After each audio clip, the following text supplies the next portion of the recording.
buenas tardes. Bueno, creo que los argentinos hemos podido ver lo que es para el mundo la figura del Papa Francisco. La presencia de las principales figuras políticas del mundo es un ejemplo que lo vamos a analizar en el programa de hoy. ¿Qué tal, Romina? ¿Cómo te va? ¿Cómo estás, Germán? Buenas tardes. Bien. ¿Todo bien? ¿Cómo le va, padre? ¿Cómo estás? Gracias, Germán. Buenas tardes. Bien, gracias por venir. No, gracias por la invitación. Bien, vamos. Presentemos al padre. Sí, padre, queremos conocerlo, queremos saber su historia y su trayectoria. También cuéntenos acerca de usted, de a dónde es y cómo fueron sus inicios. Padre Carmelo Delía Tirone, párroco actualmente acá en la Arquidiócesis de Tucumán. ¿De dónde el apellido? ¿De dónde el origen? Italiano, de Italiano. Salerno, vecino a Nápoles. Ahí en la familia, en los años de la guerra, como muchos inmigrantes que han venido a nuestro país, ¿no? Y entonces, nacido en San Miguel de Tucumán, año 75, este año cumplo 50 años de vida, y ya casi 25 años de ministerio sacerdotal. Ordenado por Monseñor Villalba, actualmente el Cardenal Villalba, y luego prestar servicios sacerdotal en distintas comunidades parroquiales, como vicario en distintas parroquias y luego ya como cura párroco en comunidades del interior. Primera comunidad, recuerdo con mucho aprecio, la parroquia Espíritu Santo en Ranchillos. Luego, estando de párroco en Ranchillos, Monseñor Seca, ya nuevo arzobispo de Tucumán, me pide estudiar para cubrir la cátedra de teología en el Seminario Mayor de Tucumán.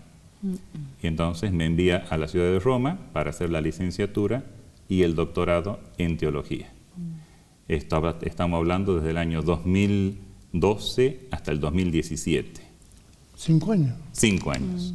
2 años y medio del doctorado, 2 años y medio de la licenciatura y 2 años y medio del doctorado.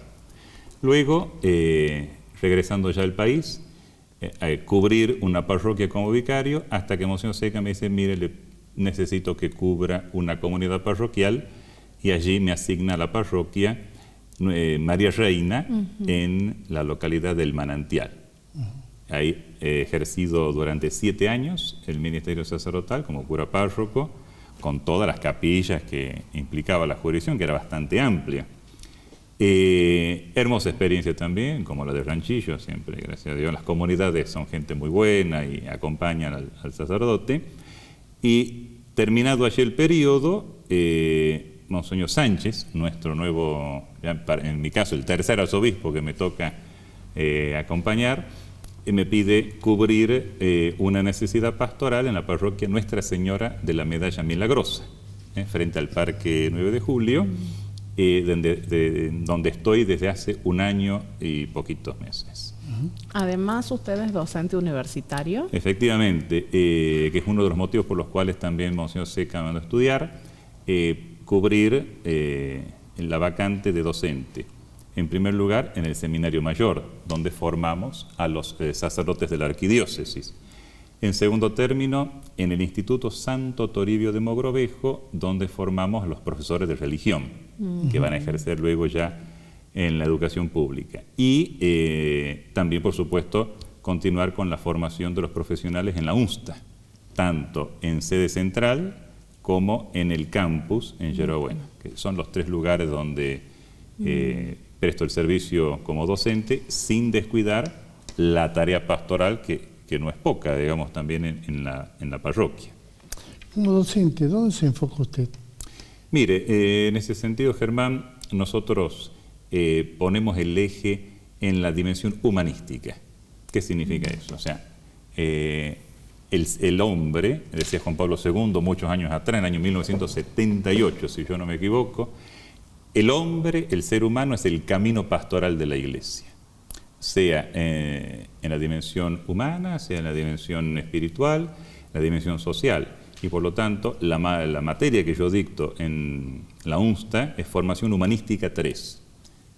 La UNSTA tiene distintas humanísticas, humanística 1, 2, 3 y 4, todas las carreras tienen esa cátedra, y en la que me toca a mí es desarrollar los fundamentos de lo que creemos y de cómo vivimos. Es decir, los 12 artículos del credo, el credo que se reza en las iglesias cuando vamos los domingos, y los 10 mandamientos. En base, es decir, la doctrina y la moral, lo que se cree y cómo vivir cristianamente. Entonces, siempre, insisto, de una perspectiva humanística. Benedicto XVI, tan gran pontífice también que el Señor ha llamado a su presencia, él decía, no solamente el contenido académico, sino también transmitir la humanidad de la fe. Porque la fe es siempre profundamente humana, o sea, no va contra la humanidad, sino que tiene esa finalidad de potenciar lo mejor en el ser humano desde la raíz profunda creyente. Padre, ¿cómo traslada todos esos conceptos teóricos, si se quiere, hacia las comunidades en donde usted trabaja? Bien. Una de las materias que dicto en el Santo Toribio se llama Teología Pastoral. ¿Qué es la pastoral? Es la dogmática en acción. O sea, todos los principios que tenemos aplicados a la realidad que a uno le toca vivir. Fundamentalmente desde las 3 áreas de la teología pastoral: catequesis, liturgia y cáritas. Catequesis es la evangelización, es llevar la palabra de Dios a los distintos sectores, distintos rincones.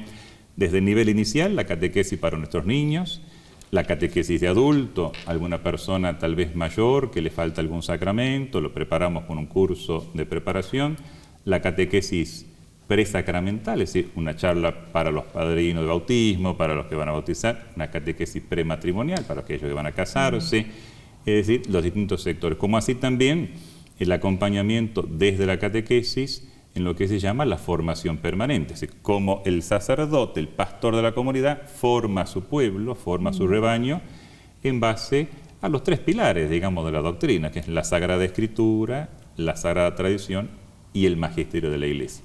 Todo eso en el marco de ese faro iluminador que tenemos en la Iglesia desde los años 60, que es el Concilio Vaticano II, que ha sido un concilio pastoral que busca justamente eso, esa cercanía de la Iglesia como institución al hombre contemporáneo. Todos recordarán, alguna persona que es un poquito mayor, querido Papa Pablo VI, de Juan XXIII, que convoca el concilio y lo concluye y lo pone en práctica ya su sucesor, Papa Montini, Papa Pablo VI. Ahora, usted sabe que una de las cosas que se le atribuyen a Francisco es, ante ese gran avance que tuvieron la secta y todos aquellos que iban encontrando un camino donde la Iglesia se había retirado. Usted está planteando eso de la Iglesia hacia el hombre. ¿Qué pasó? ¿Por qué avanzó el hermanoteo, el fulano, sutano? Le agradezco la pregunta porque me da la oportunidad para poder ahondar en un tema importante. Desde el punto de partida, podríamos decir así, pastoral, siempre la Iglesia tiene vocación de diálogo y por lo tanto tiende puentes con los distintos sectores. Esto ya viene incluso desde el Concilio Vaticano II, en donde la Iglesia habla con el no cristiano, el no creyente, de distintos sectores, ¿no? de la vida del mundo en el que estamos. Ahora bien, ¿cómo es ese diálogo? Benedicto XVI siempre decía un diálogo en la verdad, en la que se respeta la identidad del interlocutor, pero en el que también se le propone, se le ofrece la plenitud de la verdad. Bien sabemos, Germán, la verdad no se impone, porque Cristo mismo, siendo la verdad, nos da el método pastoral, por decirlo así en lenguaje moderno, en la Sagrada Escritura. El que quiera venir detrás de mí, tome su cruz y sígame. Por lo tanto, es una invitación al seguimiento. Y ahí conectamos con lo del Santo Padre recientemente difunto, querido Papa Francisco. Él tenía 2 palabras en las que edificó todo su pontificio, su vida sacerdotal, como obispo, como cardenal y como pontífice: discípulos y misioneros. Discípulos del Maestro, seguidores de Cristo y misioneros. Dar a conocer al mundo lo que ha conocido de Cristo, siguiendo la Sagrada Escritura.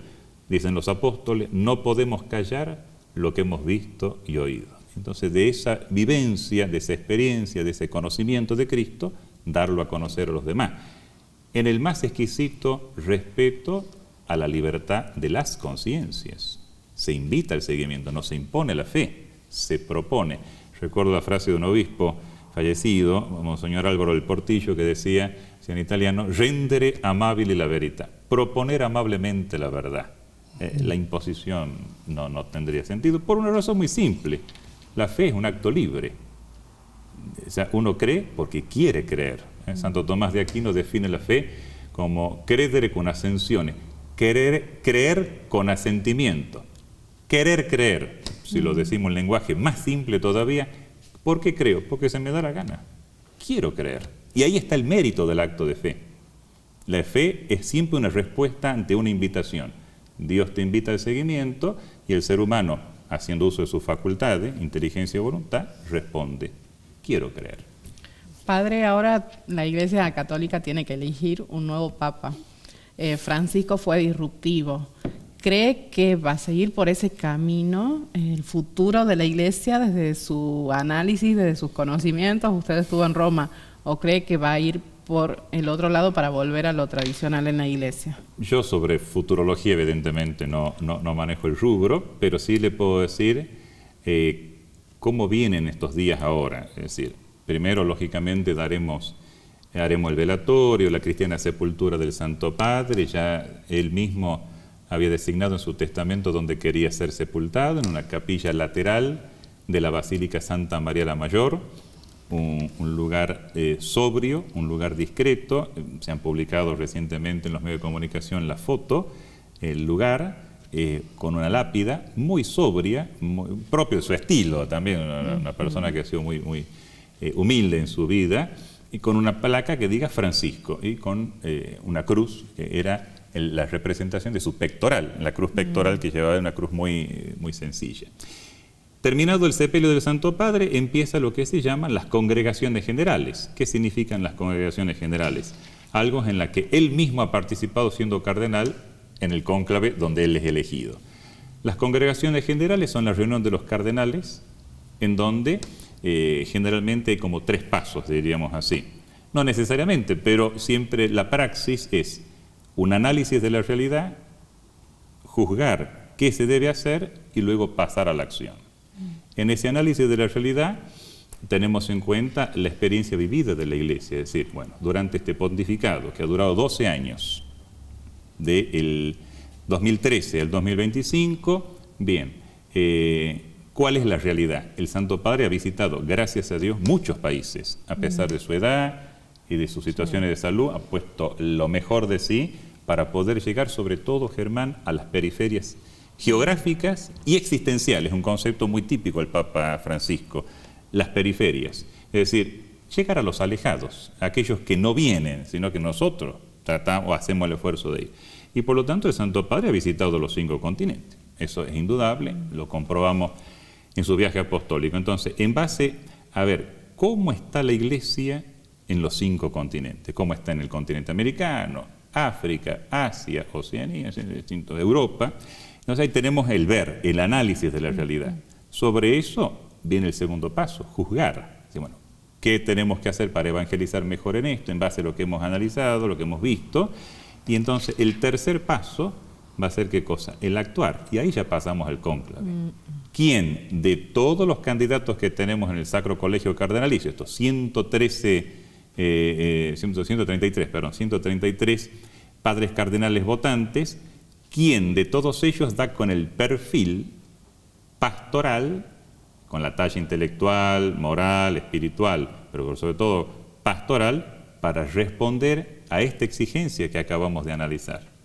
Análisis de la realidad, juzgar qué pasos se deben dar, actuar. Elijamos a alguien que con ese perfil responda a este análisis de la realidad.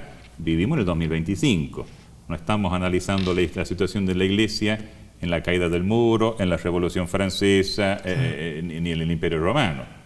Es el aquí y el ahora, ante lo cual la Iglesia, asistida por el Espíritu Santo, como bien sabemos, iluminará al Colegio de Cardenales para elegir al sucesor de Pedro, que esto es un detalle importante, Germán. Sucesor de Pedro, o sea, no el sucesor de Francisco. El Papa es sucesor de Pedro, es vicario de Cristo. Por lo tanto, se verá ciertamente a quién se sucede. Fíjense la experiencia de los cónclaves anteriores. No necesariamente se sigue la misma línea de una manera calcada. ¿Por qué? Porque cada persona tiene su impronta. También sería un poco medio triste, o sea, y la riqueza personal, el aporte personal del nuevo Papa. Entonces dejamos libertad al Espíritu Santo que suscite en los cardenales electores a quien desee. Pero generalmente hay siempre una continuidad institucional en la Iglesia, no hay rupturas ni saltos. Pablo VI, Juan Pablo I, Juan Pablo II, Benedicto XVI y el Papa Francisco. O sea, hay, como decimos siempre, una continuidad institucional con el carisma personal de cada pontífice de turno, lo cual siempre se ha considerado de una riqueza. Fíjense cómo el Papa Francisco ha trabajado muy bien estos conceptos. Benedicto XVI hablaba siempre de la unidad en la diversidad. O sea, hay diversidad en la Iglesia, pero conservando una unidad. Papa Francisco dice diversidad reconciliada. Estamos hablando de los mismos conceptos, pero uno poniendo el acento en la unidad y el otro poniendo el acento en la diversidad. Más aún, el Papa Francisco dice, siempre decía, cuesta todavía adaptarnos a que ya no está entre nosotros.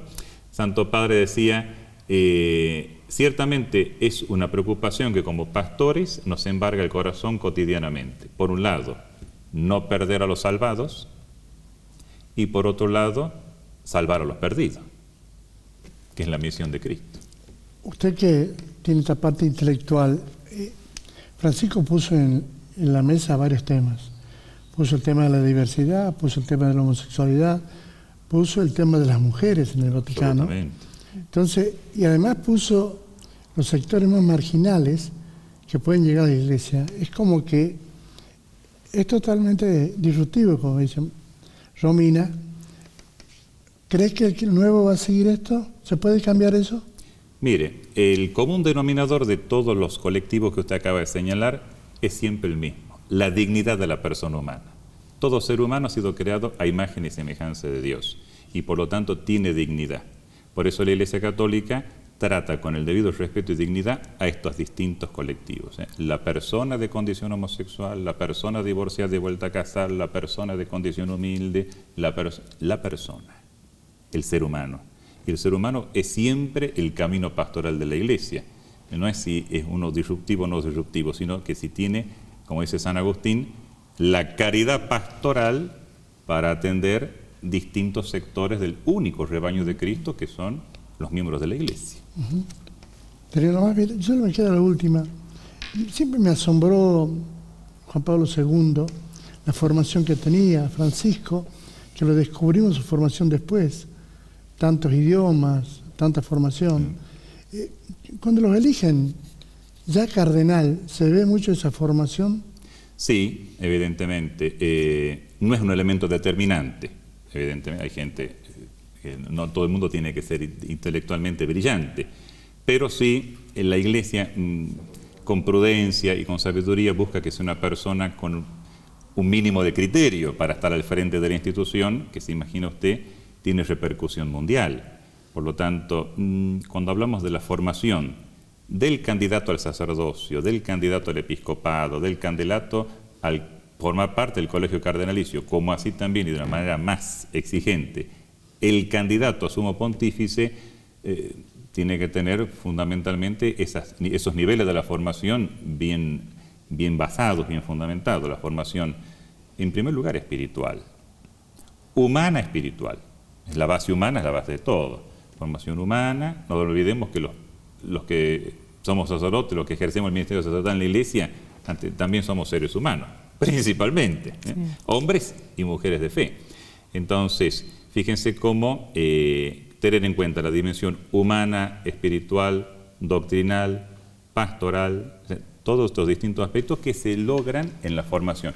Formación inicial, sí, seminario, noviciados, convento, pero que me ha tocado hasta hace poco acompañar aquí en la arquidiócesis lo que se llama la formación permanente del clero. Es decir, no basta con ordenarse sacerdote y decir, listo, como dicen mis alumnos en la universidad, ya estoy recibido, ya no estudio más. No. O recibirse, en este caso ordenarse o consagrarse, es una etapa de lo que nosotros hablamos formación permanente. ¿Cuánto dura la formación permanente, Germán? Toda la vida. Toda la vida. ¿Usted cuántos papas conoció? ¿O estuvo cerca?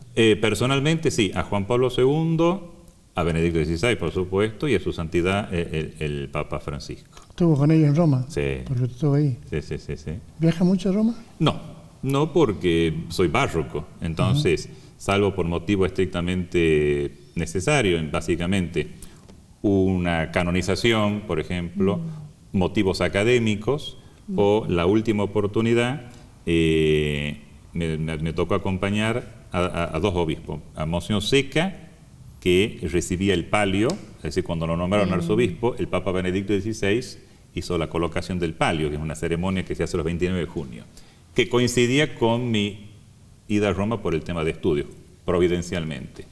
Y la segunda oportunidad, la última, en el año 2018, allá lejos y hace tiempo, con mi actual arzobispo, Monseñor Carlos Alberto Sánchez, cuando fue también nombrado arzobispo, fue al curso de los obispos y me permitió formar parte de la comitiva que lo acompañaba, y pues después nos recibió el Santo Patrón. Un detalle, si me permite una anécdota muy colorida, terminada la ceremonia, el 29 de junio del 2018, el padre Carlos Sánchez, nosotros decimos el padre Carlito Sánchez, nuestro arzobispo, Monseñor Sánchez, dice, el Santo Padre nos va a recibir. Perfecto, uno piensa una audiencia, 15 minutos, una cosa protocolar, en el Palacio Apostólico, nada que ver. Santo Padre, como bien sabemos, residía en la Casa Santa Marta, una casa mucho más modesta, más sencilla, y entonces nos recibió no por la mañana, sino por la tarde. Entonces, bien, tuvo ese detalle de que esa cortesía, nos recibió por la tarde 1 hora y media. Ahí tengo una fotografía, creo que ya la puedo hacer llegar, en donde terminada esa, claro, como compartiendo una merienda en el living con el Santo Padre en Santa Marta. Realmente... Claro, todo un privilegio. Un privilegio todo que uno va a rendir cuenta a Dios de eso también. He tenido esa oportunidad extraordinaria de estar tan cerca con el Santo Padre, donde él se interesó preguntando... A mí ya me conocía porque nos habíamos visto antes en la capilla de Santa Marta. Me había tocado, esa es otra anécdota, cuando uno termina en Roma un ciclo académico, los que nos recibimos somos recibidos por el Santo Padre, porque estudiamos en la Universidad Pontificia, entonces es la universidad de él. Yo he estudiado Pontificia Universidad de la Santa Cruz en Roma. Terminado el ciclo académico, se puede hacer una misa de acción de gracias con él en la capilla de la iglesia de Santa Marta. Perfecto. Es una misa abierta para laicos y para sacerdotes. En aquella oportunidad, me acuerdo, año 2014, en esa misa estaban algunos sacerdotes, religiosas, laicos y una familia argentina completa que había ido a visitarlo, invitado por el Santo Padre, que es el señor Luis Landricina, humorista argentino con su familia. Perfecto. Entonces, termina la misa y viene lo que se llama el besamano. El besamano es un momento donde uno saluda personalmente al Santo Padre, son unos instantes, y entonces van pasando todas las personas, otros sacerdotes, me toca mi turno, y me dice, ¿y usted? Le digo, Tucumán. Ah, Tucumán, sí, como no. Se estaba preparando el Congreso Eucarístico, el año 16. Entonces, Santidad, lo esperamos para el Congreso Eucarístico, si fuera posible, la visita a la Argentina, y dice, hay que acomodar la agenda, es cierto. Entonces, y hay una anécdota divertida, en donde le digo, Santidad, quisiera pedirle, si fuera posible, que hagamos el intercambio del solideo. El solideo es ese gorrito blanco que usa el Santo Padre, entonces uno lo compra en una santería y en la Plaza de San Pedro eso es frecuente, le hacen el cambio. Entonces dice, bueno, ¿lo tenés acá? Sí, le digo, Santidad, que tengo el solideo. Dice, bueno, mira, me lo pruebo, me lo pruebo. Si queda, queda y paso el mío. Si no, vemos. Entonces digo, bueno, vamos a ver qué pasa. Se lo pruebo, le quedaba un poquito chico. Y le digo, ¿qué hacemos? Dice, ningún problema, me lo pongo. Me dice, te lo cargo espiritualmente y te lo regalo. No, brillante, en el sentido de una calidez humana, una sensibilidad humana estupenda. Y después, en otra oportunidad, ya en el 18, cuando nos recibe en Casa Santa Marta, que es esa la fotografía. Sí. La primera fotografía cuando uno lo saluda personalmente, Sí. se arrodilla, besa la mano, el anillo.